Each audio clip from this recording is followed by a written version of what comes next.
Welcome everyone, I am Sonali from लर्नो hub, a free learning platform जहां आप पढ़ सकते हो maths, physics, chemistry and biology, वो भी एब्सोल्युटली फ्री at learnohub.com।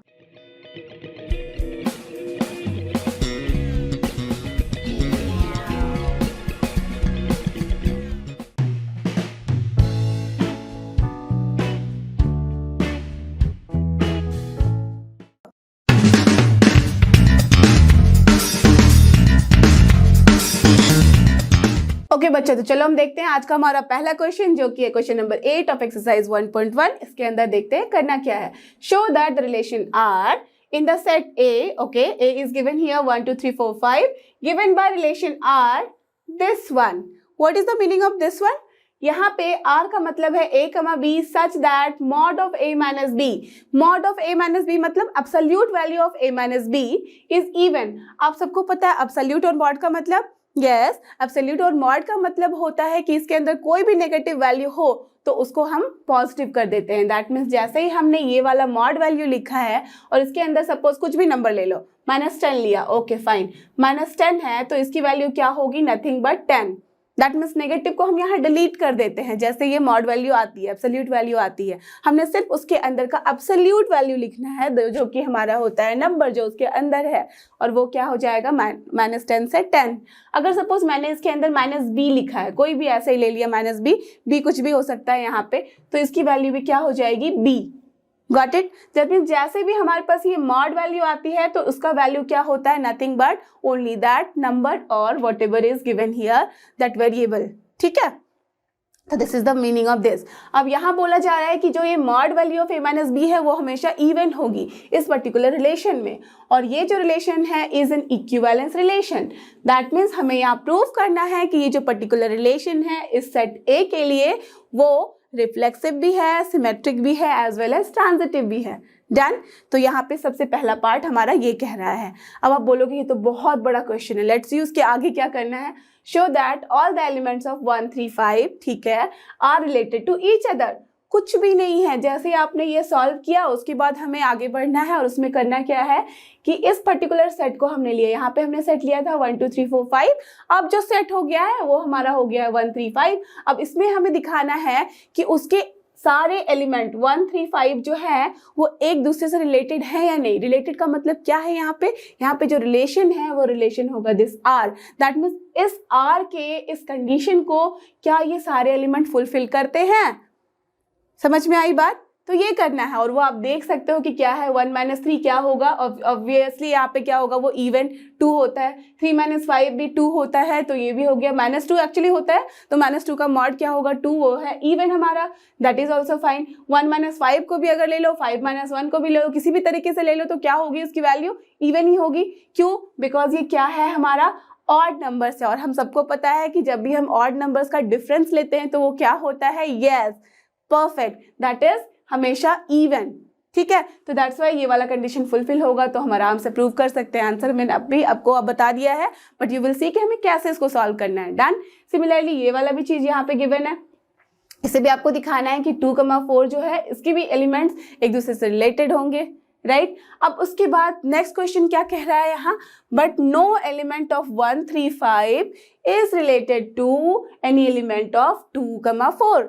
अब इस दोनों सेट के एलिमेंट्स एक दूसरे से रिलेटेड नहीं हैं, ये भी हमें प्रूव करना है, राइट। तो कुछ नहीं करना है, सबसे पहले हमें 1 by 1 स्टेप फॉलो करके सॉल्व करते जाना है। डन। तो let's start with the first part. Okay, तो मैंने आपके लिए यहाँ पे लिख लिया है कि a is given and r is also given. जो भी लिया है वही लिखा है। अब हमें सबसे पहले इक्विवेलेंस रिलेशन के लिए आगे बढ़ना है, तो क्या करेंगे? हम चेक करेंगे कि whether the given relation is reflexive और not. Let's start with the reflexivity. क्या करते हैं रिफ्लेक्सिविटी में? हम चेक करेंगे a, राइट। आप सबको पता है, मैं नहीं जा रही हूँ रिपीट करने के लिए यहाँ पे, बिकॉज हमने लास्ट वाले वीडियोस में ये सब कुछ अच्छे से पढ़ रखा है, समझ रखा है और याद भी कर रखा है, राइट, कि a, जब हमारे रिलेशन में होता है then we can say it is reflexive, right. तो चलो यहाँ पे a के लिए हम बात करें, तो जैसे ही a के लिए बात करेंगे तो eight the place of b यहाँ पे क्या हो जाएगा? a। तो since mod of a - a, सारे बताओ क्या होगा आंसर? आप सब बोलोगे 0 answer, that is correct, right. Absolute value of 0 क्या होती है? 0 ही, तो दैट्स व्हाई मैंने लिख दिया 0। और ये क्या है? दिस इज इवन और not? Perfect, this is even, आप सबको पता है। तो जैसे ही ये वाली वैल्यू हमारी a minus A 0 that is even हुई, तो दैट मीन्स ये कंडीशन फुलफिल होता है। और जैसे ही कंडीशन फुलफिल हो रहा है तो हम क्या कह सकते हैं? दिस इम्प्लाइज दैट और this shows that a, belongs to this relation R।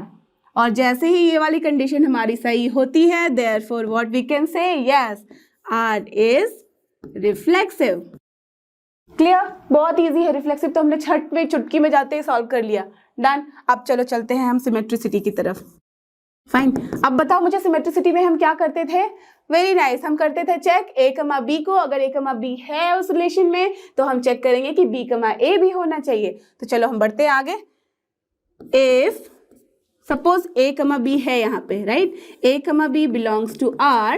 जैसे मैंने ये लिखा तो ये क्या हो जाएगा? कंडीशन फुलफिल करेगा। और इसका मतलब है कि एब्सोल्यूट वैल्यू और mod value of a minus b will be even. ठीक है, इवन होगा, राइट। अब मुझे बताओ कि क्या मैं इसको यूं लिख सकती हूँ? यहाँ पे मैंने माइनस कॉमन ले लिया, b माइनस a कर दिया यहाँ। क्या मैं कर सकती हूँ ऐसे? आप सब बोलोगे yes ma'am we can do. क्यों? बिकॉज जस्ट कुछ नहीं किया है, मैंने मैथ सॉल्व किया है। यहाँ पे जो आप बचपन में करते आए हो, माइनस कॉमन ले लो तो क्या हो जाएगा? a plus b, minus a plus b, वही मैंने उल्टा करके लिख दिया है। तो b minus a that is also even, same line है तो राइट साइड भी सेम ही रहेगा। ठीक है, और इसको क्या मैं लिख सकती हूँ यूं? b minus a only. Why? आप बोलोगे ये माइनस कहाँ गया? अरे एब्सोल्यूट वैल्यू है, मॉड है, तो क्या होगा? माइनस गायब हो जाएगा, राइट। तो b माइनस ए, और ऑफ कोर्स अगर लेफ्ट हैंड साइड कुछ चेंज नहीं हो रहा है तो राइट भी चेंज नहीं होगा, तो ये क्या हो जाएगा? इवन। जैसे ही b माइनस ए इवन होता है तो ये क्या हो जाएगा? At the place of a b यहाँ पे हम लिख सकते हैं b minus a. This shows nothing but b, a also belongs to relation R।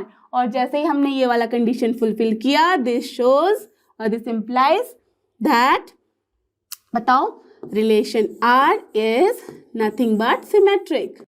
Done. हमने रिफ्लेक्सिव भी चेक कर लिया है, सिमेट्रिक भी चेक कर लिया है, राइट। अब हमें क्या करना है? करेक्ट। अब हमें चलना है ट्रांजिटिविटी की तरफ। तो ट्रांजिटिविटी के लिए क्या करते थे हम? Very nice. आप सारे सॉल्व कर रहे हो ना? सबके पास पेन एंड पेपर है, वो एम्प्टी नहीं रहना चाहिए। We have to do it, okay? Yes, come on. तो ट्रांजिटिविटी के लिए क्या करते हैं? Yes, we have to check if a, b is there in R and b, c is there in R, then we have to check a, c should also belong to the relation R. मैंने लिख दिया यहाँ पे if a, b belongs to R and b, c belongs to R, मैंने यहाँ लिख दिया है कि मैंने यहाँ अज्यूम कर लिया है कि ये दोनों है इस रिलेशन R में। ठीक है, दिस शोज क्या हो जाएगा? Of course a minus b will be even. Done. And mod value of b minus c will also be nothing but even. Done. ये भी इवन है, ये भी इवन है। आप सबको पता है अगर रिलेशन में है तो दैट मीन्स ये वाला रिलेशन का कंडीशन हमारा फुलफिल होना चाहिए, और जैसे ही फुलफिल होगा तो इसका मतलब है इवन होना चाहिए दोनों का डिफरेंस, और वो भी एब्सोल्यूट वैल्यू में। ओके, अब मुझे बताओ कि जब हम किसी दो इवन नंबर को ऐड करते हैं, जोड़ते हैं आपस में, तो क्या होगा? वो क्या 2 + 4 जो है वो हमारा इवन होता है या ऑड? 2 + 4 6 होता है, 6 क्या है? इवन। अरे सिंपल सा फंडा है। जब भी हम दो इवन को ऐड करेंगे, कोई भी नंबर ले लो, 100 ले लो, 106 ले लो, वो भी क्या हो जाएगा मिलके? Yes, 206, right. दैट मीन्स जो भी हम दो नंबर लेते हैं जो इवन है, उसको हम अगर ऐड करते हैं तो उसकी वैल्यू होती है even. Therefore if we will add this two, तो क्या हो जाएगा हमारा? Can I write like this? a minus B plus b minus c equals to क्या होगा? इवन प्लस इवन, और इवन प्लस इवन क्या होता है? Nothing but even only. Done. अब मुझे बताओ ये एब्सोल्यूट वैल्यू के अंदर है तो क्या मैं ऐसे लिख सकती हूँ इसको? a minus B plus b minus C लिख सकती हूँ। ऑफ कोर्स ये भी हमारा इवन हो जाएगा। अब इसमें देखो b कैंसिल हो गया तो क्या बचा हमारे पास? Absolute value of a minus C and that is also yes even. Okay, जैसे ये कंडीशन हमारी फुलफिल होती है तो इसका क्या मतलब होता है कि yes this a, c also belongs to relation R, और जैसे ही हमने ये वाला सॉल्व कर दिया यहाँ पे कंडीशन, तो दैट मीन्स हम लिख सकते हैं कि relation R is yes transitive. Done. That means हमने यहाँ क्या प्रूव किया कि रिलेशन आर जो है that is reflexive, symmetric as well as transitive. तो जैसे ही हमने ये किया, therefore what we can write, hence relation R is an equivalence relation. जैसे ही हमारे पास कोई रिलेशन जो है वो प्रूव हो जाता है कि रिफ्लेक्सिव भी है, सिमेट्रिक भी है एंड ट्रांजिटिव भी है, तो हम कह सकते हैं कि relation R is an equivalence relation. Done, very nice. So we have solved this particular part 1। Okay, till here it is done. अब उसके बाद का पार्ट क्या कहता है, show that all the elements of 1 3 5। अब हम चलेंगे, ये वाला डन है हमारा, अब हम चलते हैं इस पार्ट की तरफ। Show that all the elements of 1 3 5। Okay, for 1 3 5 क्या है हमारे पास, ये सारे element related to each other हैं, दैट मीन्स रिलेशन फुलफिल करता है। दिस शोज, अब देखो हम क्या करेंगे, यहाँ पे हमें बताना होगा कि सारे एलिमेंट एक दूसरे से रिलेटेड, और आपको मैंने एक्सप्लेनेशन स्टार्टिंग में ही दे रखा है कि जब भी कोई ऑड नंबर होता है तो उसका जो डिफरेंस होता है वो क्या होता है, इवन। तो ये यहाँ पे हम दिस शोज ना करके लिखें कि as all the elements are odd, this shows absolute of here a minus b will always be even, where a b belongs to nothing but 1 3 and 5. Understood? यहाँ पे सेट का हमने कोई नाम नहीं दिया है और छोटा है तो दैट्स वाई हमें लेने की जरूरत भी नहीं है। तो हम क्या करेंगे, as all the elements are odd in this particular set, this shows a minus b will always be even. अब चेक कर लो, 1 माइनस 3 3 माइनस 5 या 1 माइनस 5, ठीक है, 3 माइनस 1 5 माइनस 1, कुछ भी ले लो, कैसे भी ले लो आप, तो क्या होगा, ये हमेशा इवन होगा। दैट्स वाई हम कह सकते हैं therefore all the elements are related to each other. Got the idea? क्या करना है, कुछ नहीं है, बहुत सिंपल सा चीज है। जब भी रिलेशन आर को जिस भी कंडीशन के साथ डिफाइन किया वो कंडीशन शो कर दो कि वो फुलफिल कर रहा है, तो सारे के सारे एलिमेंट उस रिलेशन से रिलेटेड हो जाएंगे। Got the idea? ठीक है, अब चेक करते हैं 2,4 के लिए। नाउ फॉर 2,4 आप बताओ मुझे क्या होगा, वेदर इट इज रिलेटेड और not. Of course yes, because here also here all the elements are even, right, and mod of a minus b here, क्यों लिखा मैंने यहाँ पे, जनरलाइज करने के लिए, mod of a minus b will always be even. Why?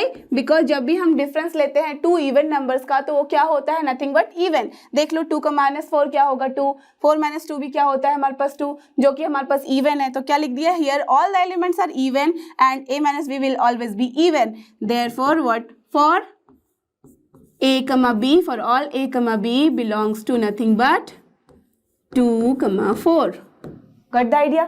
ठीक है, क्यों मैंने लिखा है ऐसे, देखो कभी a हमारा 2 भी बन सकता है, b हमारा 4, कभी उल्टा भी हो सकता है, a हमारा 4 बन गया, b हमारा 2 बन गया, कुछ भी हो सकता है, राइट। तो दैट्स व्हाई मैं यहाँ स्पेसिफिक नहीं लिख रही हूँ कि 2 and 4 ही। ओके, अब देयरफॉर क्या हो जाएगा, यहाँ पे हम लिख सकते हैं कि all the elements are related to each other. Understood? Very good. तो ये वाला जो पार्ट है हमारा, till here it is done.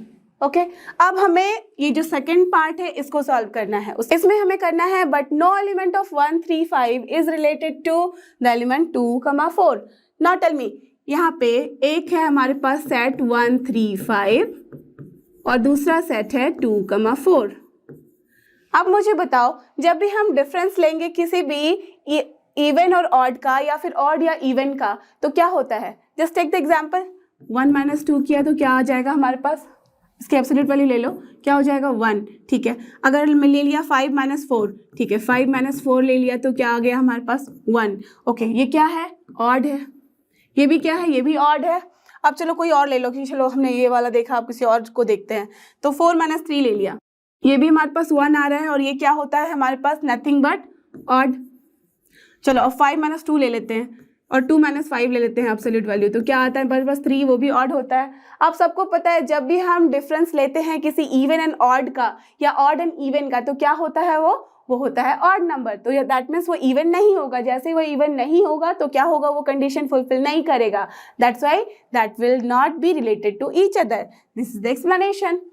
So what you can write, since the difference of any odd and even will always be an odd, hence 1, 3, 5 and 2, 4, ठीक है, hence the elements of 1, 3, 5 and 2, 4 are not related to each other. Got the idea?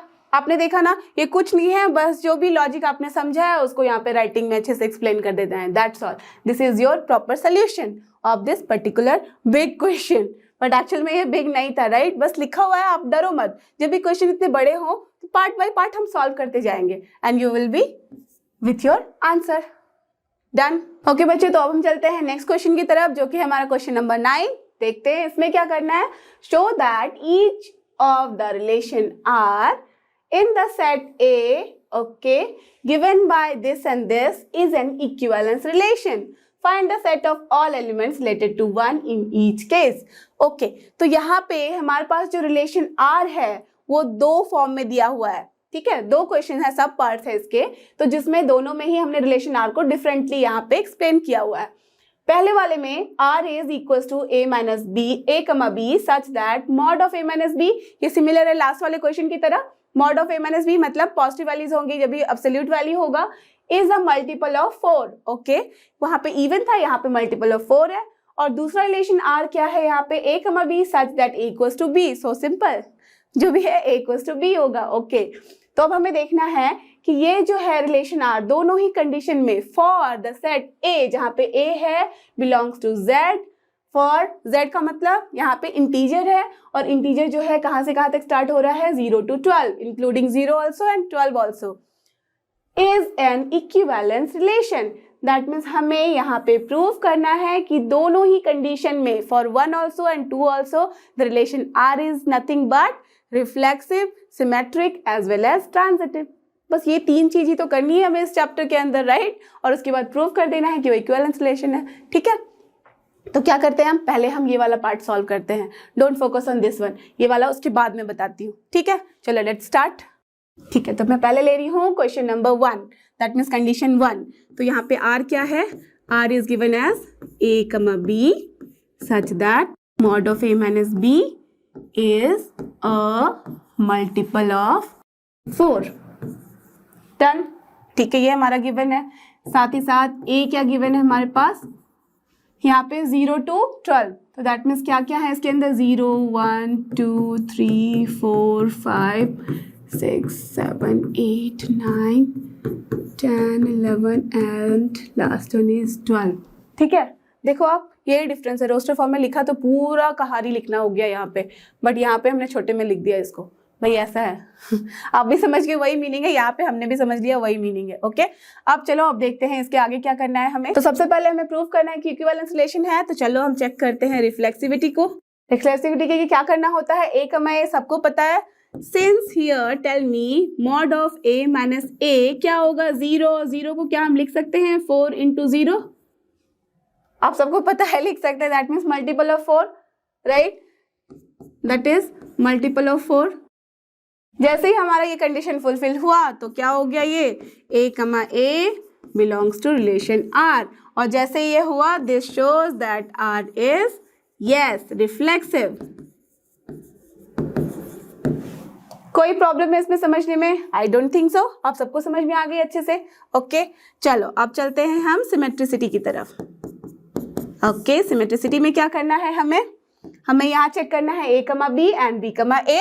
Okay fine, if A, B belongs to R, मैंने यहाँ पे ऐसे expect कर लिया है, यहाँ पे अज्यूम कर लिया है कि A, B जो है वो R में है मौजूद। तो जैसे ही ये मौजूद होगा तो दैट मीन्स ये कंडीशन फुलफिल करेगा ऐसा, A minus B equals to multiple of 4। Multiple of 4 को क्या मैं लिख सकती हूँ, 4n लिख सकती हूँ, right? For where n belongs to natural number. क्यों? बिकॉज ये पॉजिटिव है तो कोई भी नेचुरल नंबर से मल्टीप्लाई कर देंगे, इसको अज्यूम कर लेगा वो। नेचुरल नंबर ना भी समझो तो चलो हमने ले लिया यहाँ पे होल नंबर। क्यों लिया मैंने होल नंबर? सी, बिकॉज वो जीरो भी हो सकता है, राइट?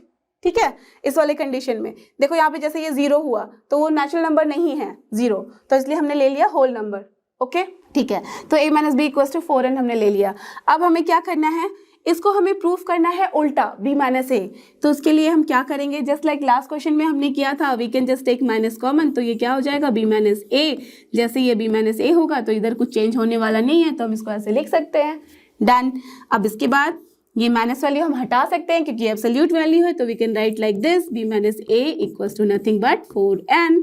दिस शोज जैसे ये कंडीशन फुलफिल होती है तो हम क्या लिख सकते हैं, yes perfect, b minus a belongs to relation r। और जैसे हमने ये कंडीशन लिखा तो फिर आप डायरेक्टली क्या लिख दोगे, this shows that b comma a also belong to relation r। Therefore what we can say, b comma a belongs to relation r, therefore yes r is nothing but symmetric।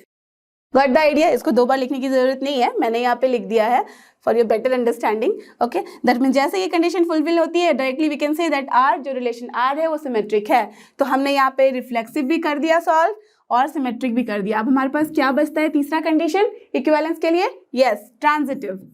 चलो उसको check कर ले। Transitive के लिए हम क्या करते हैं, a कमा b होना चाहिए, b कमा c होना चाहिए, तो फिर a c चेक करेंगे। तो if here a comma b belongs to r, हमने ले लिया है, अज्यूम कर लिया है, and b comma c is also there in r, right? तो इसका क्या मतलब है, इसका मतलब है कि absolute of a minus b equals to 4n। लिख सकते हैं मल्टीपल ऑफ यहाँ पे 4, okay, and b minus c इसको भी हम लिख सकते हैं मल्टीपल ऑफ 4। तो चलो यहाँ पे n नहीं लेंगे, सेम चीजें नहीं हो सकती, कभी कभी चेंज भी हो सकते हैं। इसमें 0 हुआ तो उसमें पता चला मल्टीपल 2 हो गया, राइट? तो हम writing here m, where m comma n belongs to, आप जब आपको ज्यादा कंफ्यूजन होता तो z लिख दो, ठीक है, सारे इंटीजर्स आ जाएंगे। ओके, इसमें कोई झंझट ही नहीं है, किसी को कोई कंफ्यूजन ही नहीं रहेगी। अदरवाइज होल नंबर भी लिख सकते हो बिकॉज पॉजिटिव है। ओके, कुछ भी लिखो आप। नाउ टेल मी, जब दो कोई भी ऐसा नंबर होता है, लास्ट वाले कंडीशन में हमने ऐड किया, चलो यहाँ पे भी हम इसको ऐड कर लेते हैं। This shows a minus b को हमने ऐड कर दिया b माइनस सी के साथ, राइट? तो ये क्या हो जाएगा, 4 को n प्लस m हम लिख सकते हैं, 4n प्लस 4m होगा। तो हमने 4 कॉमन ले लिया, दोनों में 4 कॉमन है, n प्लस m, डन। तो अब मुझे बताओ, मैं इसको ऐसे लिख सकती हूँ ना, a minus B plus b minus C, ये भी क्या हो जाएगा 4 into m plus n here inside. This shows क्या है, ये b कट गया तो बच गया हमारे पास a माइनस सी, और this is nothing but 4 into m plus n, right? कोई भी वैल्यू यहाँ पे m प्लस n हो सकती है। तो दैट मीन्स यहाँ पे क्या है, ये 4 इंटू समथिंग, तो दैट मीन्स ये भी क्या है, मल्टीपल ऑफ 4 है। जैसे ये मल्टीपल ऑफ 4 हुआ, जैसे ये मल्टीपल ऑफ 4 हुआ तो दैट मीन्स ये हमारा कंडीशन फुलफिल कर रहा है, और जैसे ही कंडीशन फुलफिल कर रहा है so we can write a comma c belongs to relation r। और जैसे ही हमने ये लिखा, this shows r is nothing but transitive. जैसे ही हमने लिखा r ट्रांजिटिव, इक्विवेलेंस उछलता हुआ आ गया यहाँ पे। Hence what we can say, relation r is an equivalence relation। What the idea? कैसे हमें प्रूव करना है, पहले आप सिमेट्रिक चेक, पहले रिफ्लेक्सिव चेक करो, सिमेट्रिक चेक करो, देन ट्रांजिटिव चेक करो। सारे कंडीशन फुलफिल होते हैं तो we can directly say that r is an equivalence relation। So this part is our done. Okay, अब हमें चेक करना है ये वाला पार्ट। अब हम चलते हैं ये नेक्स्ट सेक्शन की तरफ, related to 1 in each case. अब हमें क्या फाइंड आउट करना है, find the set of all elements related to 1 in each case. Okay, तो पहले वाले केस में पहले देख लेते हैं। r क्या है हमारा, ऐसे कर यहाँ पे रिलेटेड है, तो इस पर्टिकुलर रिलेशन को फुलफिल करने वाला हमें एलिमेंट लिखना है जो कि रिलेटेड टू 1 हो। दैट मीन्स हमारे पास 1 तो होगा ही उस रिलेशन में, ठीक है? उसके साथ हम और क्या चीजें लिख सकते हैं जो कि हमारे इस कंडीशन को फुलफिल करता है। आप सबको पता है यहाँ पे ए क्या है, यहाँ पे ए है 0 to 1 then going on till 12, सबको पता है राइट। और हमारे पास जो आर है वो आर हमारे पास है मल्टीपल ऑफ 4। अब मुझे बताओ इफ हियर रिलेटेड टू 1 होना चाहिए, दैट मीन्स क्या मतलब है, इस सेट में 1 तो है ही, 1 होगा। अब इसके साथ हम और क्या चीजें लिख सकते हैं जो रिलेशन को फुलफिल करे। आप मुझे बताओ अगर हम 1 - 1 लिखेंगे तो क्या होता है, ऑफ कोर्स 0 जो कि मल्टीपल ऑफ 4 है, 4 × 0, इसको हम लिख सकते हैं 4 × 0। अब बताओ अभी नेक्स्ट हम क्या लिख सकते हैं, 4 × 1 चेक करो राइट। 4 × 1 का मतलब है यहाँ पे 4, तो 4 कब होगा, जब ये होगा मॉड ऑफ 5, डन। उल्टा भी हो सकता है 5 - 1 1 - 5, तो ये हो गया। अब हम क्या चेक कर सकते हैं, 4 × 2, 4 × 2 कब होता है, जब हमारे पास ये मल्टीपल ऑफ 4 × 2 इज 8, और ये कब होगा, मॉड ऑफ 1 माइनस क्या होगा 9 होनी चाहिए राइट। अब क्या इसके बाद हम 12 भी लिखेंगे, 12 भी लिख सकते हैं क्या, चेक करो। अगर हम 12 लिखेंगे तो हमारे पास ऑलवेज होना चाहिए 12 - 0, जो कि 0 से रिलेटेड नहीं लिखना है हमें, यहाँ हमें लिखना है जो कि ओनली 1 से रिलेटेड हो। तो दैट मीन्स हमारा आंसर सिर्फ होगा 1, 5, 9। This is our answer in the first condition. As a minus b equals to 4 × n for all a, b belongs to here 1, 3 and 5. Got the idea? This is our answer. Now second case में बताओ मुझे, यहाँ पे होना चाहिए a equals to b. Okay? जैसे ही हमने a equals to b लिखा, अब बताओ ये पहले वाले कंडीशन के लिए हमने सॉल्व किया था ये इक्विवेलेंस रिलेशन, और इसके लिए हमने ये भी कर दिया। अब दूसरे वाले कंडीशन के लिए तो हमने इक्विवेलेंस रिलेशन सॉल्व नहीं किया है, तो चलो पहले चेक कर लेते हैं इक्विवेलेंस रिलेशन को, फिर हम सॉल्व करते हैं इसको। तो आज हम सेकंड क्वेश्चन को सॉल्व करें, इसके सेकंड वाले पार्ट को। यहाँ पे r is given as a, b such that a equals to b। पहले वाले कंडीशन में हमने चेक कर लिया है कि वो इक्विवेलेंस रिलेशन है, और ये वाला क्वेश्चन भी जो सेकंड पार्ट था वो भी हमने डन कर लिया। अब हम आते हैं सेकंड वाले पार्ट के लिए, इसके लिए भी हम दोनों ही कंडीशन चेक करेंगे और सॉल्व करेंगे। ओके, तो सबसे पहले क्या करना होगा, रिफ्लेक्सिविटी। रिफ्लेक्सिविटी के लिए क्या होता है हमारे पास condition, a, should be in R। अब मुझे बताओ, सिंस आप सारे बोलोगे कि कोई भी नंबर अपने आप से तो इक्वल होता ही है ना, 1 is equal to 1, 2 is equal to 2, anything, ठीक है, टिल 12 क्या, अगर इनफाइनाइट तक भी जाओ तो कोई भी नंबर अपने आप से इक्वल है ही। तो that's why since a equals to a, तो ये कंडीशन फुलफिल होता है। तो that's why what we can say, yes a, belongs to R। जैसे ही हमने ये लिखा, दिस शोज क्या हो गया, R इज यस रिफ्लेक्सिव। तो पहला कंडीशन डन। ओके, अब चलते हैं हम सेकेंड कंडीशन की तरफ, जो है हमारा सिमेट्रिसिटी। सिमेट्रिसिटी के लिए हम क्या करेंगे, a, b चेक करते हैं, देन b, a चेक करना है। Since if a, b belongs to R, जब अगर ये होगा, दिस शोज क्या हो जाएगा, a equals to b। Now बताओ मुझे, क्या मैं a इक्वल्स टू b को उल्टा लिख सकती हूँ, b equals to a? Of course आप बोलोगे। तो जैसे ही b इक्वल्स टू a हुआ, तो क्या मैं लिख सकती हूँ b, a belongs to R? आप बोलोगे परफेक्ट, लिख सकते हैं, बिकॉज उल्टा कर दिया हमने यहाँ। तो जैसे ही ये कंडीशन फुलफिल हुआ, तो इसका क्या मतलब है, relation R is perfect symmetric. I know काफी बच्चे सॉल्व कर रहे हो और काफी बच्चे बस देख रहे हो, ट्राई टू सॉल्व, ओके, उसके बाद मैच करते हैं। ओके, तो R इज सिमेट्रिक हियर, तो ये वाला कंडीशन भी हमने फुलफिल कर दिया। अब हम आते हैं ट्रांजिटिविटी की तरफ। थर्ड कंडीशन है ना, हमें ट्रांजिटिव चेक करना है, तो चलो चेक करते हैं ट्रांजिटिव। ट्रांजिटिव का क्या मतलब होता है चेक करने का, a, b अगर है उस रिलेशन में, that means a is related to b and b is related to c, then a should also related to yes c। If a, b belongs to R and I am writing here, इसको हमने assume कर लिया है, and b, c also belongs to relation R, तो इसका क्या मतलब है, this shows a equals to b and b equals to c। अब मुझे बताओ, अगर a इक्वल्स टू b है और b इक्वल्स टू c है, तो इसका क्या मतलब है, ऑफ कोर्स क्या मैं लिख सकती हूँ ऐसे, this shows a equals to b equals to c। इस इक्वलिटी को हमने यहाँ पे एक साथ लिख दिया। इससे क्या मतलब समझ में आया कि ये दोनों भी इक्वल है, that means a equals to c। जैसे ही हमने a इक्वल्स टू c लिखा, तो दैट मीन्स ये कंडीशन हमारा फुलफिल हुआ, और जैसे ही कंडीशन फुलफिल हुआ, तो we can write a, c belongs to relation R। और जैसे ही ये कंडीशन लिखा, ट्रांजिटिविटी दौड़ता दौड़ता आ गया हमारे पास, therefore we can say R is yes transitive. जैसे ये ट्रांजिटिव होता है तो what we can say, since relation R is reflexive, symmetric as well as transitive, hence what we can say, R is yes an equivalence relation. Done. ये वाला हमने फिर से सॉल्व कर दिया इक्विवेलेंस रिलेशन का. ओके जैसे ही हमने ये सॉल्व किया हमारे पास ये सेकंड पार्ट बचता है. चलो इस सेकंड पार्ट को मैं यहीं पे सॉल्व कर देती हूँ आपके लिए. इस सेकंड पार्ट में क्या करना है, find the set of all elements related to one in each case. तो पहला वाला केस सॉल्व्ड है तो रिलेटेड टू वन होना चाहिए. अब मुझे बताओ related to this second case का क्या मतलब है, हमें उस वाले सेट में सिर्फ वही एलिमेंट होने चाहिए जिसका value a equals to b होता है और वो रिलेटेड टू वन होना चाहिए, मतलब वन तो सेट में है ही.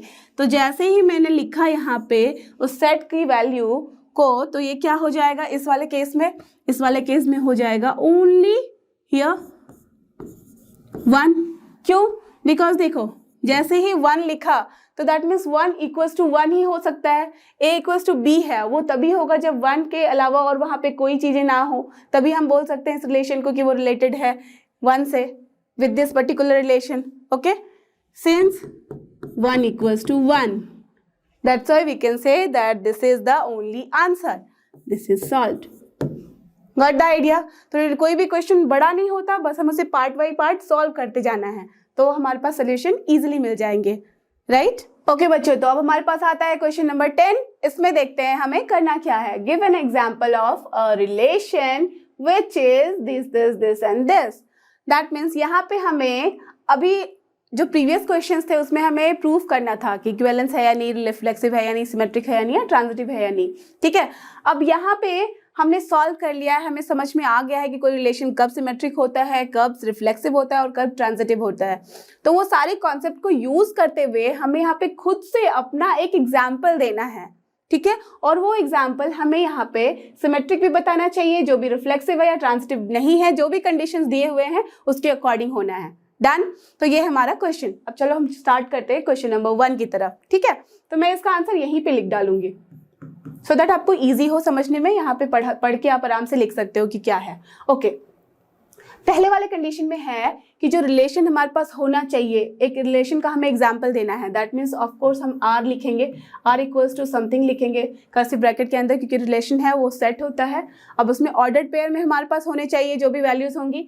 सिमेट्रिक. ओके जैसे ही हमने लिखा symmetric but neither reflexive nor transitive. सबसे पहले सिमेट्रिक है ना, तो चलो फटाफट हम सिमेट्रिक का कंडीशन लिख देते हैं. क्या होना चाहिए, if a, b is there then okay let's assume, सबसे पहले आप एक काम कर लो, let's assume that we have set a and a is having, चलो मैं बहुत छोटा सा सेट ले लेती हूँ क्योंकि फिर हमें लिखना इजी हो जाएगा, जिसके अंदर हमारे पास है only a b c.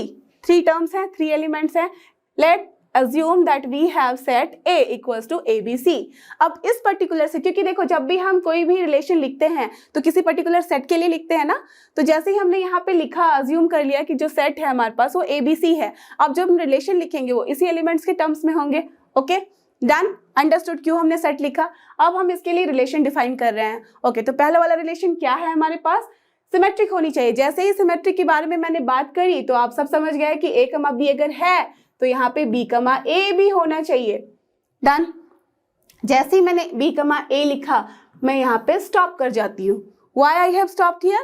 Because symmetric के बारे में तो बोला गया है कि सिमेट्रिक होना चाहिए but neither reflexive nor transitive. अब मुझे बताओ इस पर्टिकुलर एग्जाम्पल के लिए अगर मैं यहाँ पे ले लूँ कि रिफ्लेक्सिव, सिमेट्रिक एंड ट्रांजिटिव, इसको मैंने रिप्रेजेंट किया, इसको आर को रिलेशन मत समझ लेना आप. This is reflexive, symmetric and transitive. यहाँ पे इस पर्टिकुलर एग्जाम के लिए चेक करने के लिए इसको आप रफ में करना. ठीक है, अगर मैं इसको चेक कर रही हूँ तो मुझे बताओ कि क्या ये रिफ्लेक्सिव है. आप सब बोलोगे नहीं दिख ही नहीं रहा है, तो a, ना b, b है ना c, c है. अब ऐसा मत कर लेना कि अगर सिर्फ मैंने a, a लिख दिया यहाँ पे तो आप बोल दो कि रिफ्लेक्सिव है. आप सबको पता है कि कब रिफ्लेक्सिव होता है, if for all the elements of a here the doubled pair is there, that means doublet is there. A comma ए भी होनी चाहिए, बी कमा बी भी होनी चाहिए इस रिलेशन के अंदर, और सी कमा सी भी होनी चाहिए। दैट मीन्स सारे के सारे डबलेट मौजूद होने चाहिए, तभी दैट मीन्स आइडेंटिटी रिलेशन उसके अंदर होनी चाहिए, तभी हम बोल सकते हैं कि वो रिलेशन है सिर्फ रिफ्लेक्सिव है। तो ऑफकोर्स वी कैन से नहीं भाई यहाँ रिफ्लेक्सिव नहीं दिख रहा है ये। अब बताओ सिमेट्रिक, ऑफकोर्स सिमेट्रिक दिख रहा है क्योंकि हमने लिखा ही वैसे है ए कमा बी, बी कमा ए। अब यहाँ बोलोगे मैम यहाँ पे बी सी और सी बी नहीं है। सी जब भी हम सिमेट्रिक को यहाँ पे एक्सप्लेन करते हैं तो वो क्या होता है, जो भी उस रिलेशन में बस उसके लिए चेक करते हैं, यहाँ पे सारे एलिमेंट्स के लिए कॉम्बिनेशन हम चेक नहीं करते, सिर्फ रिफ्लेक्सिव में हम सारे एलिमेंट्स के लिए चेक करते हैं, बट सिमेट्रिक में और ट्रांजिटिव में हम उन्हीं पेयर्स को, ऑर्डर्ड पेयर को चेक करते हैं जो कि हमारे रिलेशन के अंदर है। Right, got the idea.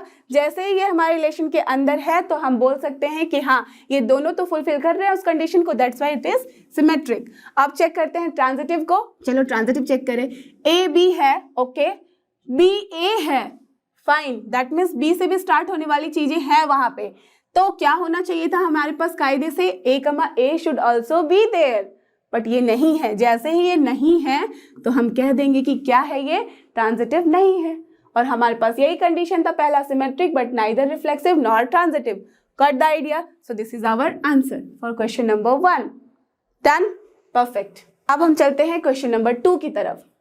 ठीक है, यहां होना चाहिए transitive but neither reflexive nor symmetric, transitive. Okay, तो यहाँ पे क्वेश्चन नंबर 2 जो है हमारा, क्वेश्चन नंबर 2 क्या कह रहा है, ट्रांजिटिव होना चाहिए। ठीक है, रिलेशन है तो हमने इसको आर से रिप्रेजेंट कर दिया। अब इसके अंदर ट्रांजिटिव होनी चाहिए, तो ट्रांजिटिविटी के लिए हम क्या करते हैं, इफ ए कमा बी है एंड बी कमा सी है तो क्या होना चाहिए तीसरा, यहाँ पे ए कमा सी भी हो सकता है क्या, होना ही चाहिए, राइट। तभी हम लिख सकते हैं ए कमा B is there, B comma C is there, so what should be there, A comma C should also be there. मैंने लिख दिया और यहाँ पे क्लोज कर दिया। व्हाई? बिकॉज उसके आगे लिखा हुआ है नाइदर रिफ्लेक्सिव नॉर सिमेट्रिक। अगर हम उसके आगे कुछ लिखेंगे ही नहीं तो रिफ्लेक्सिविटी की भी बात खत्म हो जाएगी और सिमेट्रिसिटी की भी बात खत्म हो जाएगी। Got the idea? जैसे ही हमें ऐसे लिखा हुआ है कंडीशंस और यहाँ पे क्वेश्चंस दिए हुए हैं, जो भी बोला जा रहा है कि होना चाहिए उसकी कंडीशंस आप लिख डालो, उसके बाद की बातें बाद में सोचेंगे। और बाद वाले में क्या बोला है, कुछ नहीं होना चाहिए, तो जब नहीं होना चाहिए तो मैं आगे क्यों मेहनत करने जाऊं। हमें जरूरी तो नहीं है ना कि सारे कॉम्बिनेशन लिखने हैं, नहीं, कोई एक भी कंडीशन अगर वहां फुलफिल हो रहा है तो हम कह सकते हैं कि ये जो पर्टिकुलर टर्म है, ये पर्टिकुलर सेट है, रिलेशन है, वो ट्रांजिटिव है। Done, got the idea? आप चेक कर लो एक बार फिर से, अगर आपको डबली चेक होना है तो डबली चेक के लिए क्या करते हैं हम, ये वाला चीज चेक करो आप यहाँ पे। चलो रफ में मैंने लिख लिया आर एस एंड टी। अब मुझे बताओ ये आर एस टी सॉल्व कर रहा है कि नहीं। आर नहीं दिख रहा, ए बी बी कोई भी डबलेट नहीं दिख रहा, तो हम डायरेक्टली बोल सकते हैं आर नहीं है। सिमेट्रिक ए बी है, बी ए नहीं है, बी सी है, सी बी नहीं है, ए सी है, सी ए नहीं है भाई, तो ये नहीं है जैसे ही तो बोल दिया सिमेट्रिक भी नहीं है। ट्रांजिटिव हमने तो अभी चेक करके लिखा ही है, राइट। अब चेक करो यहाँ पे सी, मैंने बोल दिया कि ट्रांजिटिव है, बट इसके लिए अगेन आप डबल चेक कर लो, हो सकता है कि ये नहीं है। Okay, we will check here. A B है, ठीक है, बी सी है, ए सी है, डन, तो ये हमारा हो गया कि ये है ट्रांजिटिव। बट वेट, यहाँ पे आप बस यही गलती करते हैं सारे बच्चे कि एक को चेक कर लिया और उसके बाद छोड़ दिया, ये हमारा तुरंत से रॉन्ग हो जाएगा। वाई? बिकॉज सी, मैं अभी दिखाती हूँ रॉन्ग कैसे है, इसके आगे और भी चीजें लिखनी होंगी। ओके, बी सी है, ठीक है, अब इसको भी तो चेक करो, बी सी है, ठीक है, सी से कुछ स्टार्ट हो रहा है, नहीं हो रहा है, तो चलो ठीक है, ये पास कर गया ट्रांजिटिविटी टेस्ट हमारा, तो दिस इज ऑल्सो डन।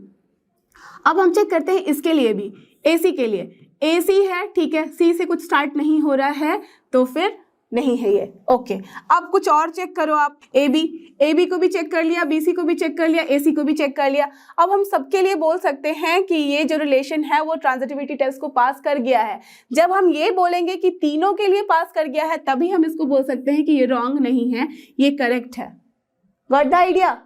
क्यों मैंने ये आपको बोला, बिकॉज आप बहुत बार ऐसा मिस्टेक करोगे कि एक को चेक कर लिया, ए बी बी सी है तो फिर ए सी है, बस दैट्स ऑल डन। ऐसी चीजें नहीं होती हैं, हम हमेशा सबको चेक करते हैं। ए बी है, बी सी है, यहाँ पे ए सी है, दैट इज फाइन, बट दूसरे वाले का भी चेक कर लो। क्या पता आपको लिखने में कभी मिस्टेक हो गया हो, कुछ और लिख लिया हो, कोई और टर्म हो जिसके साथ वो मैच नहीं कर रहा है, तो दैट्स वाई बी सी है बट सी के साथ स्टार्ट नहीं हो रहा है तो ये ट्रांजिटिव है। ओके, ए सी है, आप बोल सकते हो ना कि यहाँ पे बी सी है बट सी का नहीं है टर्म, तो दैट्स वाई हम बोल सकते हैं ये ट्रांजिटिव नहीं है। No, this is wrong. हम चेक करेंगे कि जिसके लिए वो कंडीशन है उसी के लिए चेक करते हैं। अगर यहाँ पे BC है बट C वाला कोई टर्म ही नहीं स्टार्ट हो रहा है तो we can say that this is transitive. ये उसका कंडीशन ही नहीं हमारा चेक करने का होता है, वो ऑलरेडी पास कर गया होता है ट्रांजिटिव टेस्ट। तो BC हो गया, इसके साथ कुछ नहीं है, AC है तो C के साथ भी कुछ नहीं है। Okay, now we can say perfectly that this is transitive. So our question is done for second one also. अब चलते हैं हम क्वेश्चन नंबर 3 की तरफ। 3 में क्या करना है हमारे पास, यहाँ भी हमें रिलेशन लिखना है जिसमें क्या होना चाहिए, reflexive and symmetric but not transitive. यहाँ पे सबसे पहले हम क्या करेंगे, जैसे ही रिफ्लेक्सिव के बारे में बात करते हैं तो हमारे पास सारे डबलेट्स होने चाहिए उसके अंदर, that means identity matrix identity वहाँ पे सेट होनी चाहिए। जैसे ही वो होगा तो इसका मतलब क्या है, सारे ऑर्डर्ड पेयर वैसे वाले लिख दो जो कि डबलेट हो। तो यहाँ पे सारे element A, B and C हैं, तो दैट्स वाई सबका लिख दिया हमने, A, देन B, फाइन, तीसरा होना चाहिए C। अब हम डायरेक्टली इसको आराम से बोल सकते हैं कि यस भाई ये रिलेशन जो है हमारा वो हो गया हमारा रिफ्लेक्सिव। ओके, तो ये रिफ्लेक्सिव वाली चीजें खत्म हो गई कहानी इसकी यहाँ। अब उसके साथ साथ और भी चीजें क्या है, सिमेट्रिक भी होनी चाहिए। सिमेट्रिक होनी चाहिए तो उसके लिए हम क्या लिखेंगे, ए है। देखो अब आप बोलोगे कि इसके लिए भी हमें चेक करना होगा। ऑलवेज रिमेंबर कि जो डबलेट होता है वो हमेशा ही ट्रांजिटिव भी होता है, सिमेट्रिक भी होता है, एज वेल एज रिफ्लेक्सिव भी होता है। आप बोलोगे कैसे, लेट्स सी। ये रिफ्लेक्सिव तो डन, आपको समझाने की जरूरत नहीं है। अब चलते सिमेट्रिक चेक कर लो। A, इसका उल्टा भी A, होता है, वो है, रिपीट नहीं करते हैं इसलिए हम एक ही बार लिखे हैं, डन। B, है, इसका भी उल्टा है, C, उसका भी उल्टा C, होता है, वो की है, तो सिमेट्रिक हो गया। अब चेक करते हैं हम लोग ट्रांजिटिव। A, है, अब A से स्टार्ट होने वाली चीजें यहाँ बोलोगे कुछ नहीं है, अरे ऑलरेडी A, ही है तो वो A, ही होगा तीनों ही कंडीशन में। तो ऑब्वियसली यहाँ पे क्या हम बोल सकते हैं कि यस ये भी हमारा ट्रांजिटिव टेस्ट पास कर जाता है। तो दैट्स वाई हम डबलेट के लिए चेक नहीं करते हैं। तो इसके लिए टिल नाउ ये ट्रांजिटिव भी है। अगर हम यहीं पे स्टॉप कर देंगे तो ये रिफ्लेक्सिव भी हो जाएगा, सिमेट्रिक भी हो जाएगा, एज वेल एज ट्रांजिटिव भी हो जाएगा। बट हमारे पास कंडीशन है reflexive and symmetric but not transitive, तो दैट मीन्स हमें कुछ और भी यहाँ इंक्लूड करना होगा, तभी हम बोल सकते हैं कि ये सिमेट्रिक भी है बट नॉट ट्रांजिटिव। अब मुझे बताओ, अगर मैंने सिमेट्रिसिटी की बात करी है यहाँ पे, तो अगर मैं लिख दूं यहाँ पे A, B, ठीक है, तो हमें क्या लिखना चाहिए? ऑफकोर्स आप बोलोगे मैम B, A लिखेंगे। ओके, अब मुझे बताओ अगर मैंने A, B लिख दिया, B, A लिख दिया और यहीं पे स्टॉप कर देंगे तो क्या ये हमारा कंडीशन फुलफिल करेगा? आप बोलोगे हाँ बिल्कुल कर रहा है, लेकिन रुक जाओ और देखो यहाँ पे कैसे। A, B, A, okay fine, मैं समझ गई कि सिमेट्रिक है। अब चेक करो ट्रांजिटिव भी, वो नहीं होना चाहिए, बट क्या इस वाले कंडीशन में लिखने के बाद ये ट्रांजिटिव रहता है या नहीं? A, B, A, बट देखो ये A, ये भी है यहाँ पे, दैट मीन्स वो ट्रांजिटिव हो जा रहा है। जब हम बोलेंगे कि ये ट्रांजिटिव हो जा रहा है तो इसका क्या मतलब है? अब चेक करो B, A को, B, A है, राइट। अब चेक करो A, A यहाँ पे भी है, तो क्या होना चाहिए? B, A। इस वाले कंडीशन को भी अगर हमने चेक किया तो B, A भी है, यही है वो B, A। तो दैट मीन्स दोनों ही कंडीशन में दोनों ही ऑर्डर्ड पेयर के लिए ट्रांजिटिव भी है, राइट। तो दैट मीन्स हम यहाँ स्टॉप नहीं कर सकते, क्योंकि अगर यहाँ स्टॉप किए तो ये फिर तीनों ही हो जाएगा, राइट। अब हम कुछ और यहाँ पे ऐड करेंगे सो दैट ये ट्रांजिटिव नहीं हो, ओके, बट सिमेट्रिक होनी चाहिए, राइट। अब सिमेट्रिक के लिए और क्या लिख सकते हैं? चलो B वाला टर्म लिख लिया, B, C लिख लिया, और यहाँ पे क्या होना चाहिए? C, B। अब मुझे बताओ कि हम यहाँ स्टॉप करेंगे कि नहीं। लेट्स सी, B, C है, C, B है, ओके सिमेट्रिक है। अब चेक करते हैं हम ट्रांजिटिव के लिए, ओके। देखो यहाँ पे B, C है, C, B है, B, B बोलोगे आप है तो ये ट्रांजिटिव भी होगा, ओके। इसके लिए तो समझ गए कि ट्रांजिटिव है। अब चेक कर लेते हैं सेकंड वाले के लिए, C, B है यहाँ पे, राइट। अब देखो C, B से कौन कौन सा स्टार्ट हो रहा है? B, C है, C, बोलोगे कि हाँ इन दोनों के लिए है, ओके, मैं समझ गई कि इन दोनों के लिए भी है। बट C, B के बाद आप चेक करो कि ये भी तो एक टर्म है। अगर यहाँ पे हमारा C, B है, पहला टर्म अगर हमारे पास C, B है और दूसरा टर्म हमारे पास B, A है, राइट, जो कि यहाँ पे है इस कंडीशन में, इस रिलेशन में, तो फिर ट्रांजिटिव के लिए क्या होना चाहिए था? This C, A should also be there, but is it there? C, A नहीं है। जैसे ही हम बोलेंगे कि this C, A is not there, that means ये ट्रांजिटिव नहीं है। Got the idea? हम कैसे चेक करते हैं? तो दैट्स वाई हम यहाँ स्टॉप कर सकते हैं। जैसे ही हम यहाँ स्टॉप किए तो इसका मतलब हो गया कि ये हमारे पास रिफ्लेक्सिव भी है, सिमेट्रिक भी है, बट ट्रांजिटिव नहीं है, and that was the question. Done. This is very important, you should understand the पूरा का पूरा कॉन्सेप्ट एंड फंडा, तभी आपसे कभी गलती नहीं होगी। Okay, let's move to the next one. Next one क्या है, क्वेश्चन नंबर 4, और 4 में हमें क्या करना है, यहाँ पे भी रिलेशन लिखना है। रिलेशन में हमें क्या क्या लिखना है यहाँ, let's see. Reflexive and transitive but not symmetric. Okay, reflexive होना चाहिए एंड सिमेट्रिक होना चाहिए, ट्रांजिटिव होना चाहिए बट नॉट सिमेट्रिक। तो सबसे पहले रिफ्लेक्सिव के लिए सारे डबलेट्स लिख डालो। आप सबको अब पता चल गया रिफ्लेक्सिव के लिए सबसे पहले हम चेक करेंगे कि रिफ्लेक्सिव के लिए सारे के सारे डबलेट हैं। ओके हैं, अब इसके लिए ट्रांजिटिव भी होता है, सिमेट्रिक भी होता है, ठीक है। तो अब हम इसके आगे कुछ ऐड करना होगा जिसके लिए वो सिर्फ ट्रांजिटिव हो बट सिमेट्रिक ना हो। तो ट्रांजिटिव का जो कंडीशन है सबसे पहले वो लिख डालो। तो क्या लिख सकते हैं, if A B is there, ठीक है, लिख लिया मैंने बी सी भी देयर, ठीक है। तो क्या होना चाहिए, ए सी होना चाहिए, चलो मैंने वो भी लिख दिया। अब चेक कर लेंगे पहले, फिर हम उसको क्लोज करेंगे, ठीक है, कि क्या ये कंडीशन फुलफिल कर रहा है। ए बी है, बी सी है, ए सी है, तो ऑब्वियसली ट्रांजिटिव है, इसके लिए तो चेक हो गया। अब चलो इसके लिए चेक करें, बी सी है, सी से कोई टर्म स्टार्ट यहाँ हो रहा है, सी सी, बट यहाँ पे सी सी भी है, तो ये हो गया, ये भी कंडीशन हमारा फुलफिल कर रहा है। ये वाला भी डन, ये वाला भी डन। अब इसको भी चेक कर लेते हैं, ए सी, सी के साथ क्या है, सी के साथ सी सी है, और यहाँ पे ए सी ऑलरेडी यही है, तो इसके लिए भी कंडीशन फुलफिल हो रहा है। दैट मीन्स तीनों के लिए ही हमारा ये ट्रांजिटिव है। बट चेक करो या सिमेट्रिक है क्या, इन तीनों के लिए तो हमें पता है कि सिमेट्रिक है। अब इसके लिए ए बी है but B A is not there, okay, B C है but C B is not there, again A C is there but C A is not there, that means it is not symmetric. Got the idea? तो ऐसे हम solve करते हैं इसको। So this is done. Now let's move to the last question, this is question number 5। Question number 5 में क्या है, symmetric and transitive but not reflexive. Symmetric होना चाहिए, ट्रांजिटिव होना चाहिए बट नॉट रिफ्लेक्सिव। ओके, ठीक है। तो जैसे ही हमारे पास ये कंडीशन आया है तो हम क्या करेंगे, सिमेट्रिक वाला सबसे पहले लिख डालो, a, b, तो फिर यहाँ पे b, a should also be there, done. अब जैसे ही हमने लिखा a, b, a, ठीक है, तो सिमेट्रिक तो ये हो गया बट रिफ्लेक्सिव नहीं है।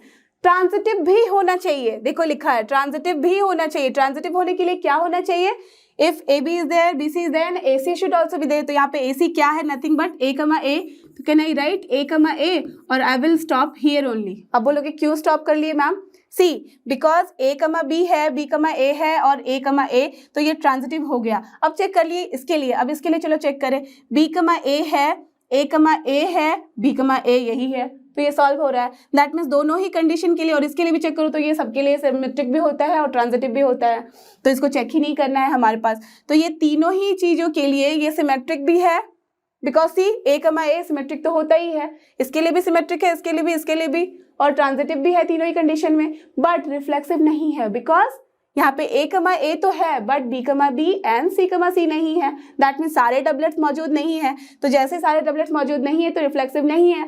Got the idea? Yes, now this is done. Okay बच्चों, तो अब हमारा आता है ये आज के वीडियो का लास्ट क्वेश्चन जो कि है क्वेश्चन नंबर 11। अब हम देखते हैं इसमें हमें क्या करना है।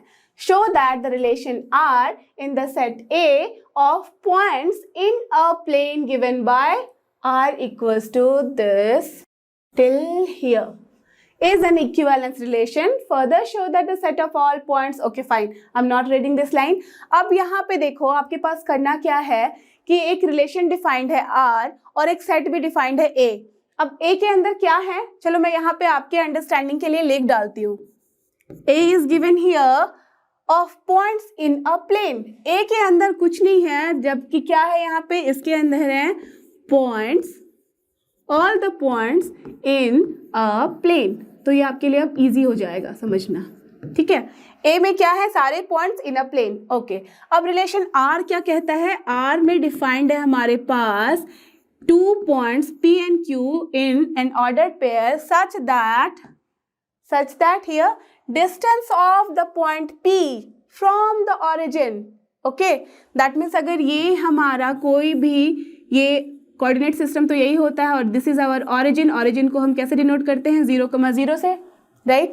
तो जो P है फ्रॉम द ऑरिजिन, जो इसका डिस्टेंस होगा, कोई भी पॉइंट सपोज हमने पकड़ लिया P, तो इसका जो डिस्टेंस होगा, ये डिस्टेंस D सपोज यहाँ पे है, is same as the distance of point Q from the origin in an equivalence relation। अब हमारे पास दूसरा जो पॉइंट Q होगा, सपोज मैंने इस क्वाड्रेंट पे ले लिया है यहाँ पे इस Q को, तो Q का भी जो डिस्टेंस होगा वो भी हमारे पास D ही होना चाहिए। अगर सोचो ये Q जो है वो यहाँ आ गया तो Q डैश इसको बना लिया, तो इसका भी जो डिस्टेंस है वो भी नथिंग बट D ही होनी चाहिए। Got the idea? तो हमें 2 पॉइंट ऐसे लेने हैं जो इक्वी डिस्टेंस है फ्रॉम ऑरिजिन। इक्वी डिस्टेंस का मतलब इक्वल डिस्टेंस में है। डन? तो दैट मीन्स यहाँ पे हमने क्या लिख डाला, यहाँ पे P, Q such that the distance, see distance of P from origin, तो मैंने यहाँ पे distance of P from origin ऐसे लिख सकती हूँ, D of P should be equal to D of Q from origin. क्या मैं लिख सकती हूँ ऐसे? शॉर्ट फॉर्म में लिख दिया यहाँ पे आप लिख दो वेयर, अंडरस्टैंडिंग के लिए we should write D of P equals to distance of P from origin, okay, and D of Q is nothing but distance of Q from origin. Got the idea? We should always क्या करना चाहिए ना maths में, हमें उतने लंबे लंबे sentence लिखोगे तो आप या तो फिर बहुत टाइम लगा दोगे या फिर आप फिर कुछ छोड़ दोगे तो फिर गलती हो जाएगी। तो इससे अच्छा है कि उसको एक छोटे से फॉर्म में हमने रिप्रेजेंट कर डाला। D of P equals to D of Q होना चाहिए। D ऑफ P क्या है भाई यहाँ पे? Distance of P from origin, and D of Q क्या है? Distance of Q from origin, और यही हमारे यहाँ पे बोला गया है, राइट? ठीक है, तो हमने यहाँ पे A एंड R दोनों को डिफाइन कर लिया है। अब जब हमने यहाँ पे A एंड R दोनों को डिफाइन कर लिया है तो अब चलते हैं हम क्वेश्चन की तरफ। उसमें क्या करना है, इसको दिखाना है कि रिलेशन R जो है वो इक्विवेलेंस रिलेशन है, और इक्विवेलेंस रिलेशन के लिए हम क्या करते हैं? Perfect, symmetric, reflexive as well as transitive check करते हैं। तो चलो सबसे पहले हम चेक करेंगे, सबसे पहले चेक करते हैं रिफ्लेक्सिव। क्या होना चाहिए? A, right? आप मुझे बताओ, अगर मैंने यहाँ पे कोई भी पॉइंट P लिया, ठीक है, कोई भी पॉइंट ले लो, एक कोई भी पॉइंट ये P है, तो इस P का डिस्टेंस फ्रॉम ऑरिजिन तो ऑलवेज विल बी इक्वल ही ना। इस P को अगर मैं वापस, आप भी अगर ले लो, आपके लिए भी, तो इसका डिस्टेंस यही होगा ऑरिजिन के लिए। कोई भी मतलब जो पॉइंट होता है उसका अपने आप का उसका जो डिस्टेंस है वो ऑरिजिन से वो ऑलवेज ऑल द टाइम वो सेम ही होगा, राइट? तो हम क्या बोल सकते हैं, since distance of P from origin will always be equal to distance of P from origin, right? Therefore P, Q क्या होगा? It will belong to this relation R। जैसे ही P, Q belongs to relation R हुआ तो हम क्या कह सकते हैं कि this R is yes reflexive। That means हमने पहला कंडीशन फुलफिल कर दिया है। अब दूसरा क्या है? सिमेट्रिक। सिमेट्रिक के लिए क्या करते हैं हम? A, B, A चेक करते हैं। Okay, if suppose here P, Q belongs to relation R, जैसे ही ये बिलोंग करेगा रिलेशन को तो हम क्या लिख सकते हैं? Yes, distance of P will be equal to distance of Q from the origin, right? यहाँ पे इसका मतलब ही है कि फ्रॉम ऑरिजिन हम आर चेकिंग। अब मुझे बताओ, क्या मैं इसको उल्टा नहीं लिख सकती? डिस्टेंस ऑफ Q भी तो होगा डिस्टेंस ऑफ P के इक्वल। जैसे ही मैंने ये उल्टे वाली टर्म लिखी तो इसका क्या मतलब हो गया कि yes this Q, P will also belong to relation R, और जैसे ये भी रिलेशन R को बिलोंग करता है therefore relation R is perfect symmetric। तो दैट मीन्स हमने दो चीजें यहाँ पे सॉल्व कर ली हैं, रिफ्लेक्सिव भी चेक कर लिया और सिमेट्रिक भी चेक कर लिया। अब हम चेक करते हैं यस ट्रांजिटिव। ट्रांजिटिव के लिए क्या करते हैं? A, B, C and A, C होना चाहिए, ठीक है? इफ यहाँ पे हम A, B नहीं लेंगे, P, Q के फॉर्म में ले रहे हैं, ठीक है? If P, Q belongs to R and C, हम लोग यहाँ पे Q, R ले सकते हैं क्योंकि P, Q, R होता है, बट यहाँ पे R हम नहीं लेंगे बिकॉज ये रिलेशन R है तो आप कंफ्यूज हो जाओगे। तो चलो कुछ S ले लिया हमने, ठीक है? If P, Q belongs to R and Q, S belongs to also relation R, मतलब मैंने यहाँ पे Q है ना, ये Q है, P है, अब यहाँ पे कोई मैंने ऐसा S ले लिया है, उसका भी डिस्टेंस हमें चेक करना होगा, ठीक है? अगर Q का डिस्टेंस जो है ऑरिजिन से वो D है तो आप मुझे बताओ कि S का भी डिस्टेंस ऑरिजिन से क्या होगा? D होगा, राइट? अगर ये रिलेशन R में है, चेक। तो इसका मतलब क्या है कि distance of P will be equals to distance of Q and distance of Q here इस वाले कंडीशन के लिए will be equals to distance of S। Are you getting the idea? क्या हम लिख रहे हैं और क्यों लिख रहे हैं? जैसे ये रिलेशन में होगा तो दैट मीन्स ये कंडीशन फुलफिल करेगा। जैसे ही कंडीशन फुलफिल करेगा तो distance of Q from origin will always be equal to distance of S from origin. तो इसको हम ऐसे लिख सकते हैं। जैसे ही ऐसे हमने लिखा तो आप बताओ ये इसके इक्वल है, ये इसके इक्वल है, तो क्या हो सकता है? This shows yes distance of P will be equal to distance of nothing but S। और जैसे ही distance of P will be equal to distance of S, तो इसका क्या मतलब हो गया? Perfect. P, S belongs to relation R। और जैसे ये वाला चीज हमने लिखा है, यहाँ पे ये कंडीशन लिखी है, तो इसका क्या मतलब हो गया है कि yes the relation R is transitive. और जैसे ही हमने ट्रांजिटिव चेक किया, हमारा इक्विवेलेंस रिलेशन उड़ता हुआ यहाँ आ गया है। Hence what we can say, R is an equivalence relation. Got the idea that how we are doing this? Perfect. So always we have to check this three condition and then we can say that this relation R is an equivalence relation. Done. अब चलते हैं हम next वाले question की तरफ। इसमें क्या कह रहा है नेक्स्ट पार्ट में?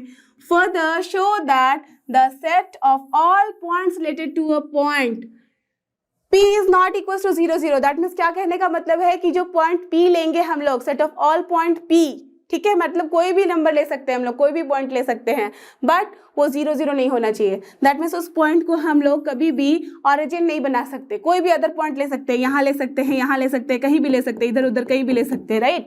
कोई भी पॉइंट ले सकते हैं but other than this origin. Okay, ऐसा लेना है so that is the circle passing through P with origin as center। Very nice concept। अब चलो इसको मैं दिखाने के लिए आपको समझाती हूँ ग्राफ से। यहाँ पे क्या करना है? show that the set of all points related to a point P, जो कि origin नहीं है, thus is a circle passing through P with origin as center। Okay? तो सबसे पहले आप क्या कर लो, एक कोऑर्डिनेट सिस्टम है हमारे पास, ये हमारे पास origin है 0 0, सो इसको O से डिफाइन किया है हमने। अब देखो यहाँ पे हमें कोई भी पॉइंट P लेना है related two point P। That means यहाँ पे जो सेट है उसमें सारे वो पॉइंट्स हम रख सकते हैं। दैट मीन्स एक जो सेट हम लेंगे यहाँ पे, सपोज वो अगर सेट B है, क्योंकि ए यहाँ पे गिवन, अगर B कोई सेट लेंगे तो इसमें हम जो भी पॉइंट यहाँ रखेंगे ऑर्डर्ड पेयर में, ठीक है, जो भी पॉइंट्स यहाँ रखेंगे वो सब कैसे रिलेटेड होंगे? इस पर्टिकुलर रिलेशन से रिलेटेड है। दैट मीन्स इस पॉइंट P के साथ इसी रिलेशन के साथ रिलेटेड है। दैट मीन्स जो भी डिस्टेंस ऑफ P होगा हमारे पास, ठीक है, डिस्टेंस ऑफ P जो है should be always equal to, जो सेकंड वाला हम लेंगे अगर Q है तो वो हमारे पास ऑलवेज सेम होना चाहिए। मतलब जो भी ऑर्डर पेयर ले रहे हैं वो ऐसा लेना होगा कि हमेशा जो है वो ऑरिजिन से जो डिस्टेंस है वो इक्वल हो, ठीक है। तो दैट मीन्स वही चीजें हैं जो हमने पहले बात करी थी। अगर ये हमारा एक पॉइंट है P1, तो दूसरा पॉइंट अगर सपोज P2 है, तो ये वाला जो डिस्टेंस है, ये डिस्टेंस अगर D है तो this should be also D। Got it? अगर हमने ये वाला पॉइंट ले लिया है P3, तो इसका जो डिस्टेंस है वो भी हमेशा होना चाहिए D, राइट? अगर हमने यहाँ पे एक पॉइंट लिया है P4 सपोज, तो ये भी डिस्टेंस हमारे पास होना चाहिए D, जो कि ऑलवेज इक्वल होगा। तो आप मुझे बताओ, जब भी हम कोई सेंटर से एक इक्वी डिस्टेंस पे पॉइंट्स का जब हम उसको लोकेट करते हैं, मतलब स्केच करते हैं कोई भी डिस्टेंस को, तो ये क्या बनाता है हमें? अगर यहाँ पे भी हमने कोई पॉइंट ले लिया है P5 सपोज, और इसका भी डिस्टेंस D है, तो दैट मीन्स ये क्या हो गया? ये एक सर्कल हुआ या नहीं जिसका रेडियस R है, और यहाँ पे R वो रेडियस है, वो D है। Got the idea? That means जब भी हम सेंटर से एक इक्वी डिस्टेंस मतलब इक्वल डिस्टेंस पे हम बहुत सारे पॉइंट लेते हैं, तो अगर हम उस पॉइंट को स्केच करें, राइट, उस पॉइंट को अगर हम यहाँ पे स्केच करते हैं तो वो क्या होता है? वो एक सर्कल ही होगा, राइट? और उसका सेंटर कहाँ होगा? परफेक्ट, ऑरिजिन पे। तो यही हमें प्रूव करना था। तो हम कैसे इसको लिखेंगे? For any set, right, of all points, जो लिखा है हम वही लिखेंगे, उसी को बस एक्सप्लेन कर दिया है हमने, समझ लिया। तो अब हम डायरेक्टली बोल सकते हैं all points related two point P not equals to 0 0 will always have same distance। अब बस यहाँ पे हमने लिख डाला will always have same distance from origin, that is 0 0। Hence this will form a circle with center O, that is origin, and radius as distance of P from the origin। Got the idea? This is our solution for this particular question. Isn't it easy? बहुत easy है, बस आपको सोचना है और उसको represent करना है। जब भी इस तरह की चीजें आए तो ट्राई करो कि उसको हम कैसे यहाँ पे ग्राफ के फॉर्म में या पिक्टोरियल फॉर्म में उसको रिप्रेजेंट कर सकते हैं। जैसे ही किया तो आपके लिए जो सोल्यूशन है वो बहुत ईजी हो जाता है। ओके एवरीवन, तो मैं उम्मीद करती हूँ कि आप लोगों को ये सारे क्वेश्चन अच्छे से समझ में आए होंगे और आप इनको सॉल्व कर सकते हो बिना किसी हेल्प के और परेशानी के। So don't forget, this is लर्नो hub, a free learning platform जहाँ सब कुछ फ्री है पर बेस्ट है। थैंक यू और हमारे साथ बने रहो।